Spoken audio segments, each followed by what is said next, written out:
I'm Gary. This is awesome. Hey, Gritty. And we are Midwest Mikes coming back at you live with another episode. It is Monday, September 4th. Happy Labor Day to everybody who's out there listening to this. That's when this episode will drop. And today we're going to preview the NFC South. The best division in football. Which last year's winner, Tampa Bay, came in with a whopping 8-9 record. Woo! And then Fire the cannons, baby. Man. Yeah. And then their quarterback, some bum named Tom Brady, got sent off into retirement after losing to a team that he had never lost to in his career.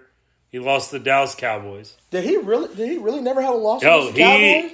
the Dallas Cowboys had never beat Tom Never Brady beat Tom Brady. until that game. And so he was so upset he had to go retire. Congrats to the boys on the win. And congrats to the rest of the NFC for Tom Brady not being there anymore. Yeah. It's good for them. Yeah. So, Congrats actually to the NFC for shipping off Aaron Rodgers, too. I mean, it's God. There's daunting days over here in the AFC. So when we start talking about NFC and you start talking about this division, to me, not quite as bad as the AFC South.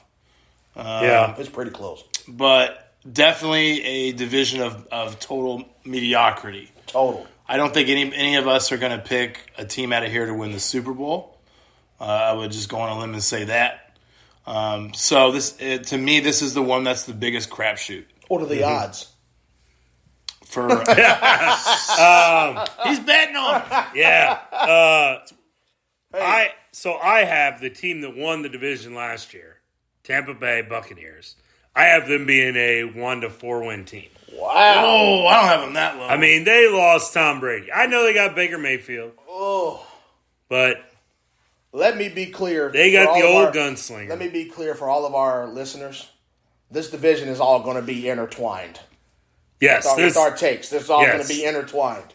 Yeah, I think each of us have a different win. We're going to kind of be all over the place. Yeah. But Tampa Bay, we'll just start with them because that's who I got up on the sheet. Like I said, I think they're a 1-4 win team. They start at Minnesota, which I think we all agreed that was a win for Minnesota. So they start 0-1. Then they play Chicago at home. I do think Chicago is a better team than Tampa Bay. Oh, Okay, that's 0-2. I don't know. Then they play Philadelphia, which will take a step back with the the old Super Bowl hangover that I love to mention every year, but not that much of a step back. So Tampa's 0-3, and then they have to travel to New Orleans. And I just think Derek Carr's better than Baker Mayfield. I think they're So 0-4. I think they're 2-2 at that point. I see Tampa beating Chicago. Okay. If it was one of those things, if it was in Chicago, I'd say Chicago. Yeah. It's like a home team thing for me on that one. Okay. I mean, I could go. That's one I could flip. But what's the other one? At New Orleans? Yeah. They go to New Orleans and win? Yeah. That's one where I'll go. I don't know. I don't know. I just... Again, this is that division that everything's going to be, like, we're going to be all over the place with this division. So, like I said, I think they're a 1-4 win team, and they're in the sweepstakes for one quarterback out of USC, Caleb Williams. My bottom team is Carolina. Okay. Yeah, me too. My bottom team is Carolina. I just don't think there's enough there to even, like, remotely start looking at a picture of a puzzle. So it's hard for me to even get in that mindset of putting them anywhere above 4. I think they're 100% in the sweepstakes of Caleb Williams, probably whatever you want to do. Probably yeah. Marvin Harrison. Yeah, Marvin Harrison Jr., Caleb Williams, somewhere in that Have you guys range. But they did just get Bryce Young as well. So have you guys got to watch Bryce at all?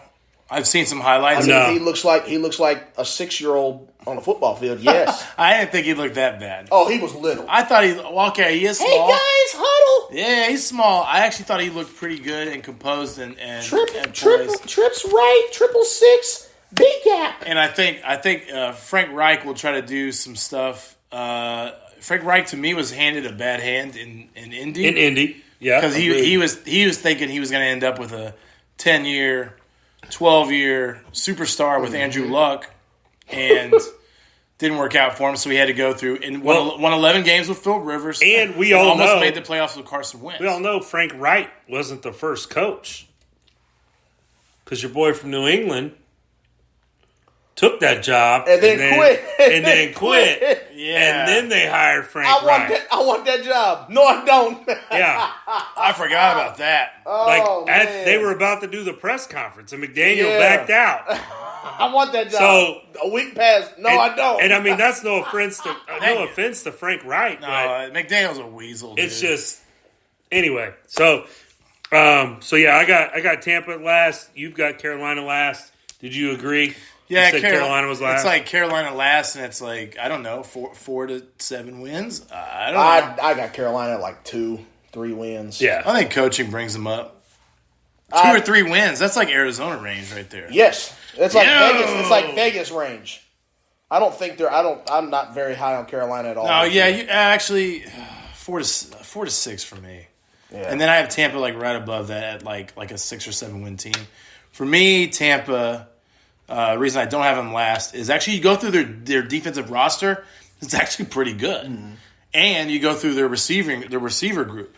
We were talking about that off air. Mike Evans and Bryce Young gonna throw the ball from the knees of the offensive lineman. Just I don't know. I mean, I just you ever I seen thought Mighty he Mouse looked play good. Football? I just don't. Yeah, it's Bryce Young, and I'm like I don't Kyler really. Murray. Golly. I don't even know. Who would you take between Kyler and Bryce? Give me Bryce with the contract. But, I don't know. I think Carolina just doesn't have the personnel. Yeah. And that's why I have them last place. Yeah. I agree with So, and I mean, I'm Carolina. I got them in the 4 to 6 range after just going through their schedule. So, I mean, not much better than Tampa. And again, that's a couple games go a different way. You know, I mean, 1 to 4, 4 to 6. Carolina's obviously my team in third, just right above Tampa. And I guess just that was based on schedule, going through and just looking at the games and the matchups and where they are. And I think Carolina wins, about 2 more games than Tampa does. Yeah. I mean, there's another thing, too. But I'm not going to say you're an idiot for saying that Tampa's going to win 2 more than Carolina. I mean, 2 or 3 games to me. To be honest with you, I think it's going to be a coin flip. I think it's going to be a 3 or 4-way race. You know what's crazy about it too is in some ways it's the NFL, and one of these teams may pop off that we're not even thinking about. Who? Mm-hmm. I don't know. I don't see it in this division at all. It happens. I feel like it happens in the NFL every year. There's like this one team, and you just go, "What?" And like they're last year's the Giants. Last year's Giants. Yeah. And all of a sudden they're good. And then later on, when you're thinking about it, you go, it makes sense. Last year with Giants, Brian Dable, good coach. Everybody says he's a great coach. Yep. What do you do? All of a sudden, so it's like, who is it this year? Who is it? So I mean, we'll go to the top half, and of course, we're all different. I think I have Atlanta winning the division. Ooh. And I think Atlanta wins, and we all 3 have different picks. We all 3 have different picks on this. I have Atlanta, the Falcons winning. Ritter, to me, is kind of a wild card. I'm not 100% sure what he is. But I do know this about Atlanta. They started out the season, it's like a gambler's mentality. But they started off like 8-0 against the spread last year. Yeah. Which means to me they're playing a lot more competitive than people are giving them credit for. And I think that as far as stability, they're actually probably the most stable team in that division. Yeah. With the coaching staff and all those guys. And I think they play hard and they got great fans. And I don't know. I mean, I don't even want to hang my hat on this pick. I just kind of want to go, Atlanta. I don't know. So when you said that when we were talking off air, I was like, Atlanta? That's crazy. But after we talked, I went through their schedule. And I could see them getting 8 to 10 wins. They're not, and they have talent. That's my second place team. Not to give away my winner. Obviously, New Orleans now because we've talked about the other 2. But I mean, just going through their schedule, I could see them getting 8 to 10 wins. I mean, they start, again, Carolina week 1. That's that at home. I think they win that. Yeah. Okay? Then they have Green Bay at home. We just talked about Green Bay. Don't know about Jordan Love. That's 2-0. I'm more confident Atlanta. I mean, at Detroit, okay, I think that's their first loss. At Jacksonville, They lose that game. They lose. And You it's not Jackson. It's in London. oh, it's in London. Okay, well, it just said at Jacksonville here, but yeah, in London. No, I'm just looking. I'm going following it yeah. on the ESPN so that So- we can get those international games. Yeah, so in London, neutral site. I mean, I could see Atlanta picking up the win or dropping that one. I mean, Jacksonville is the team more used to traveling over there because they've been more. I think Jacksonville is just going to beat them because Jacksonville is Yeah. better. But again, against the spread, Jacksonville's only favored by 3.5. Yeah, Yeah. I wouldn't actually. If it stays 3.5, I would think about hopping a little bit on Atlanta with that hook. yeah, Because London games typically are a little goofy. I mean, looking later in their schedule, they have the Jets in New York, right? yep, Yeah. And it's only 6. Yeah. So again, like this division is all question marks. Mm-hmm. All question marks, and it depends on who plays the best in the division. yep. Is what I think, and that's what happened last year. Is Tampa Yeah. played great in the division. But I mean, And- Atlanta has at Arizona. Yeah, That's a win because I think Arizona's going to be god awful. Not to jump ahead, but then they play Washington. I think Washington's really bad. That game's in Atlanta. Okay, they have obviously New Orleans at both places. I think they can split. Still have to play Carolina, but they have Indy at home. I think them playing Indianapolis at home. and by that time we'll see exactly what Indy is. I think they beat Indy in Atlanta late in the year. So, especially if Atlanta still has a chance to win the division late in the year. Yeah, So they're just like they play Houston. Houston's another one of those teams that's going to be really bad. Now, all these really bad teams are going to beat somebody. They're not Yes. going over. But just looking at it on paper today, that's what I'm saying. I think you can find 8 wins on this Atlanta schedule. yeah, and I got Atlanta as my number 2 team in that division. Mm-hmm. But again, I'm talking about a number 2 team with 7 or 8 wins. Yeah. And I mean, I got over under for Atlanta is 8.5. yeah, I mean that's right where they're at. Right? Yeah. So I honestly, that's a number I'd stay away from. Carolina. What do you think Carolina's is? 3.5. Then you need to take your life savings and bet it on the under. Because what is it? 7.5. Oh, I'd take the under. My goodness. Yeah, so, I mean, Atlanta, I would stay away from that 8.5 bet just because That division is terrible. you don't know. I mean, in an injury, right? A big injury. Oh, if Desmond Ritter gets hurt, Yeah. you can forget about your season. So, Saints are 9.5. 9.5. And I'll pull up your Tampa. Yeah. 6.5.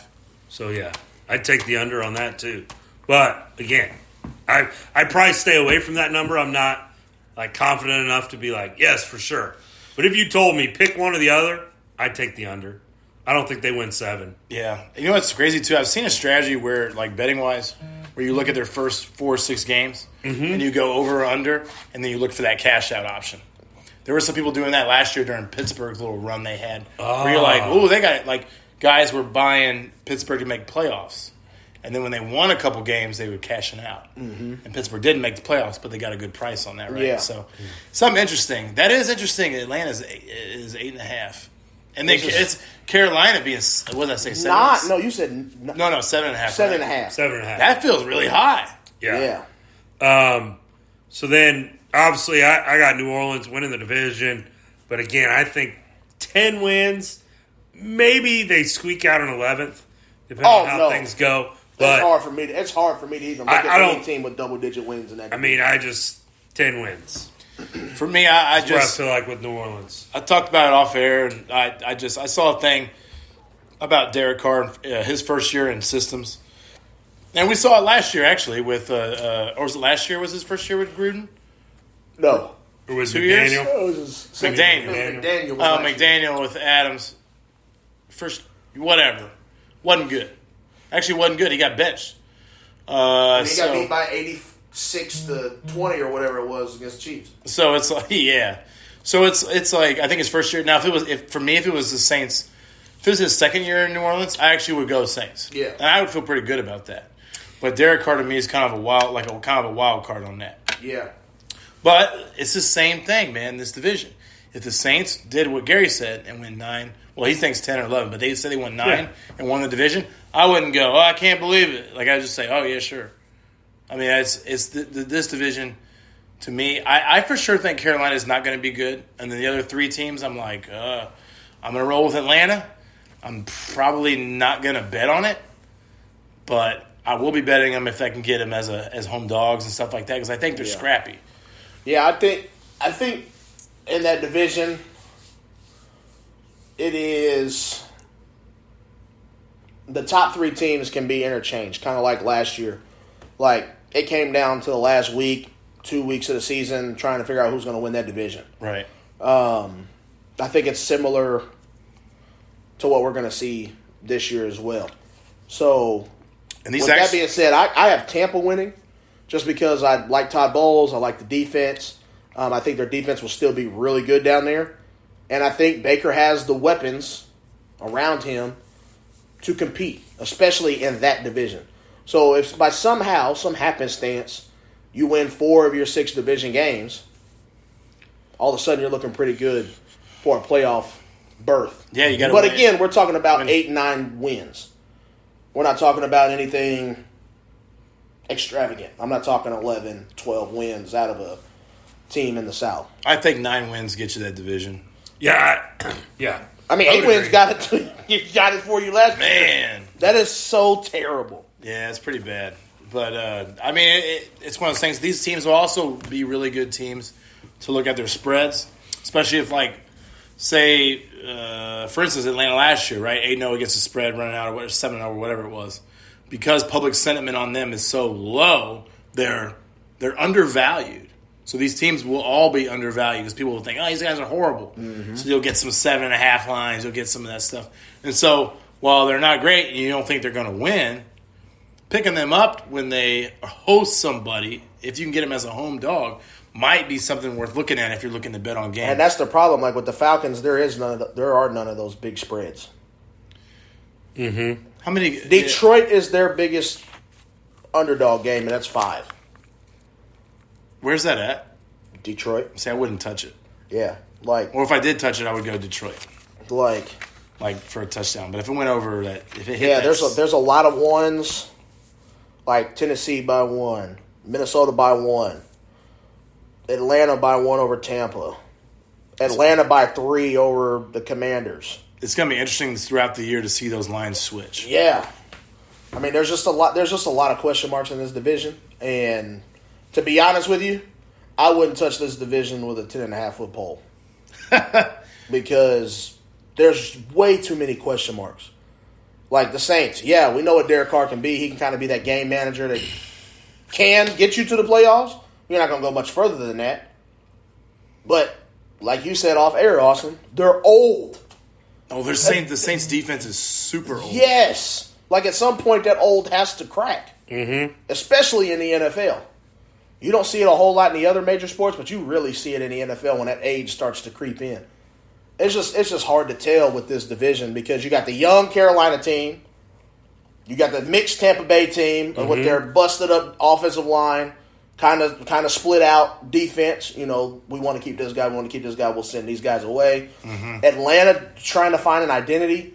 Do they want to run the ball? Do they want the big mobile quarterback? Do they want the pocket presence? Do they want to be a defense-heavy type team? What do they want to be? What do they want to be? And then you have the Saints. The Saints are the old team in the division.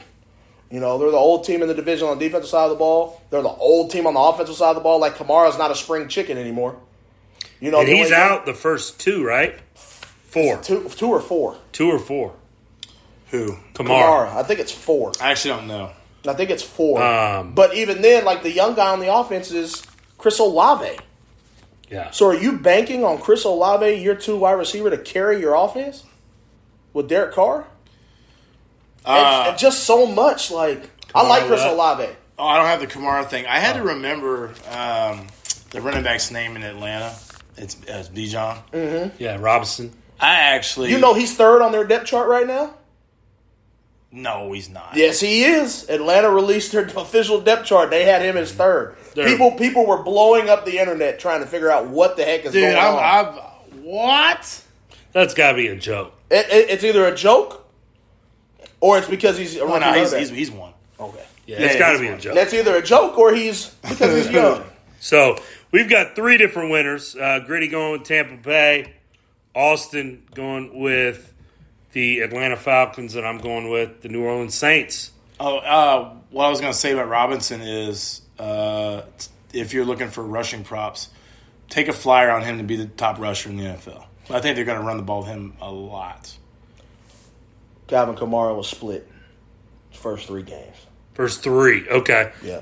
And New Orleans' first 3 is Tennessee at home, at Carolina, at Green Bay. Oh, my God. So, that division game at Carolina. Oh, they could be 3-0. I mean, they could be without him. Or. Where's Tennessee at? It's in New Orleans. Probably 3-0. Yeah.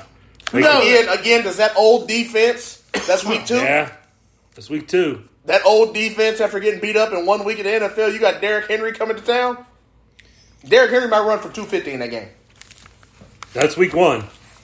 What? Week 1. Week 1 is It's Tennessee. Yeah. Oh, well. Then it's at Carolina. Well, same thing. You got fresh Derrick Henry coming to town. I will definitely take a flyer on the Saints Carolina game week 2 once that spread is out. Oh yeah. Because you think Saints are going to bury him. Well, no, I mean I'm saying depending on how that defense plays week 1. Oh yeah. What if they come out and give up 25 rushing yards to Derrick Henry? Then he's going to hammer the Saints. Oh yeah. Against Carolina. That's not going to happen. But yeah, Derrick Henry traditionally just bull rushes people early in the season. So again, hopefully as you're listening to this, you're enjoying your Labor Day, Monday, September 4th, and you're off. Remember to like and subscribe our content. Find us Midwest Mics, basically any platform that is social media. If you're listening to this, make sure you subscribe to our podcast.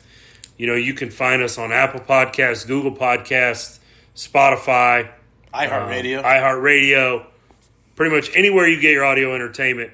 Make sure to, wherever you prefer to listen, just like and share our stuff, man. We appreciate it. Yep, very much so.